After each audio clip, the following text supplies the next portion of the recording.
Hi, with Julian on the brown note, trying to get through all of my outstanding albums because I've done so few shows lately, and I promised I wouldn't listen to any new music until I cleared this backlog, so some of these reviews are going to be really short.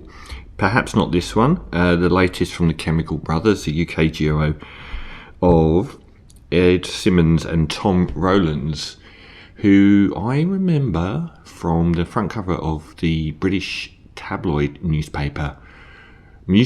paper, the New Musical Express, which had a cassette on the front, and it blew everyone's minds. The last track on it was by a group called the Dust Brothers, and it was called Leave Home, and this was at the height of probably the most interesting period in UK music since the 60s, late 60s, with shoegaze and Manchester and emerging Britpop and the orbital / underworld leftism, techno house era exploding, and the hardcore era like the Prodigy and trip hop from Massive Attack, and it was just everywhere. It was amazing new scenes coming on, and they were heralding in Big Beat, which isn't one that has aged particularly well, but they've kind of like Fatboy Slim as a legacy act.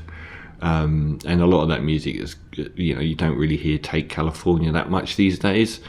I did feature Propellerhead's Sticks and Drums and Rock and Roll not that long ago on my radio show, which is a really good album, but it did weather badly. But the Chemical Brothers evolved quite well, and their latest album, which is their 10th studio album, is, I feel, their strongest since my favourite, which I think is around 98, 99, Surrender. And I think it's not got quite enough credit. I'm not going to go through every single track, but most of them. Live Again, featuring Halo Mort, is one of my probably top 5 tracks of the year. It is fantastic. Immediately they sort of get into this Love Remains era of like quartet, which adds a massive component to the record. It's really wonky, even harks back to sort of like the 2007 Blog House era, even a bit of filter disco. Really good female vocal mood on it, and I think it's a terrific track. It's one of the best ones I've heard from them for ages, and they maintain that pattern, which isn't very, like, the album's called For That Beautiful Feeling, but the opening run of tracks, which is probably the strongest on the album, is actually quite dark. So No Reason, the second one, No Reason to Live, Kill Us All. It's not exactly euphoric stuff.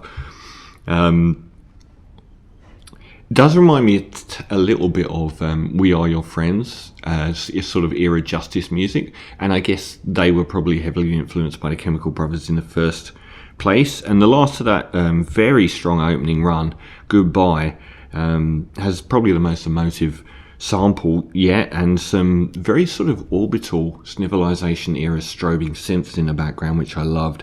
And the main synthesizer got this sort of, again, sort of like 2007 era, really loud, acidy synth. A lot of percussion here. I think with both breakbeat and big beat, the percussion being very large and quite bombastic and simplistic didn't make the music age very well, whereas here the percussion is often quite clipped and subtle for fairly bombastic music, sort of in the same realm as garage or two-step or something like that. And again, it's got this urgency and dynamism to it. None of these tracks build at all. They pretty much start fully fledged, and they go into their breakdown after 1 minute. So it's very, very strong opener, and then we get through a few that are probably less interesting. Like the mid section on the album is the one perfunctory section. Fountain, this is it's a gentle palate cleanser, but it's not massively necessary. Magic Wand's is got a bit more of a Leave Home vibe, a bit more of an urgency to it, but I don't know if there are too many songs on here that pull the same trick with a couple of lines of vocals, which I don't know if they could have changed that up by this stage. They do later on. Definitely track 8 though, Skipping Like a Stone, is roars the album back into focus like the first 4 tracks did. And it's got Beck on vocals, and it really reminded me of the quality of something like the Panda Bear track Step by Step last year with DJ Falcon and Alex Brax, which is, well, I think my second favourite song of the year on my radio show. It is fantastic, and it's also got like a much fuller lyric, which again is actually much more positive than those pretty dark opening tracks lyrically. A bit more sort of, when you feel like nothing goes right, I'll be skipping like a stone. It's nearly on the way to optimism. But it also builds a lot more than the other tracks. It takes a good 2 minutes of 4.5 minute runtime to even kick in, and when it does kick in, it is very satisfying. It's undoubtedly the second best track on the whole album, and another one of the best ones I've heard this year. Beck works really, really well on that. And to carry on the vibe to The Darkness That You Fear as well, which is wise. It's like there's 2 halves to this album, one light, which happens after the Skipping Like a Stone track, and then there's the dark side, which is the half in the middle, or maybe it's thirds, because there's that less interesting mid-third section. And then they get up to a late album head of steam with Feels Like I'm Dreaming, one of the longest tracks on the album, and really quite a few, almost furious.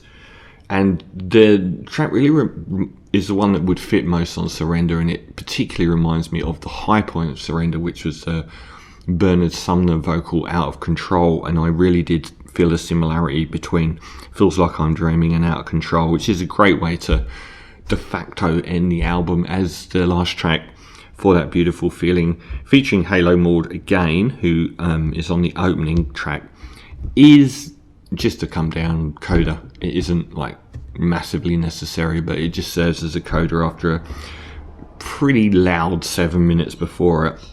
So I think this is their best album. I think some of the albums in like 10 years ago, it felt like they were genre hopping.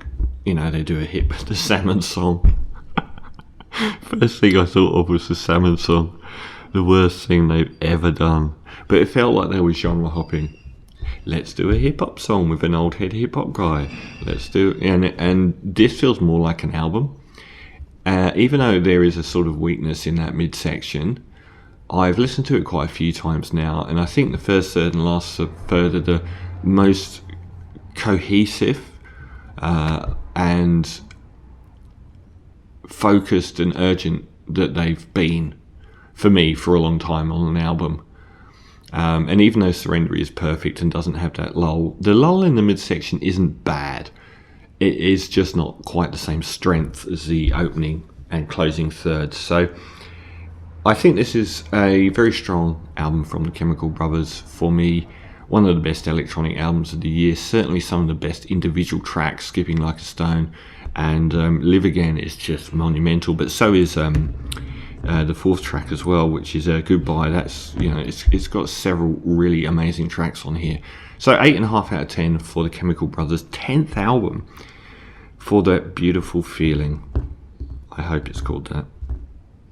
For That Beautiful Feeling. Adios.